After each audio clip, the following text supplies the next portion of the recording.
啊，继续来看这个台中丰原一间做鞋仔的工厂，伫下晡伫要1点的时阵火烧厝，这个火是烧甲真美，为这个铁皮厂房内底烧出来，远远就会当看到这个乌烟来窜上天。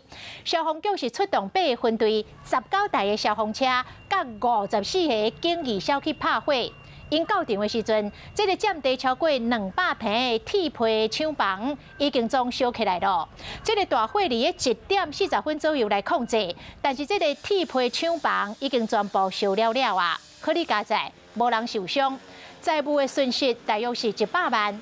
导火原因还阁进一步来调查。华视新闻看起来，赶快订阅我们的华视新闻 YouTube 频道，欢迎按赞、订阅、开启小铃铛，最新最及时的资讯要提供给你。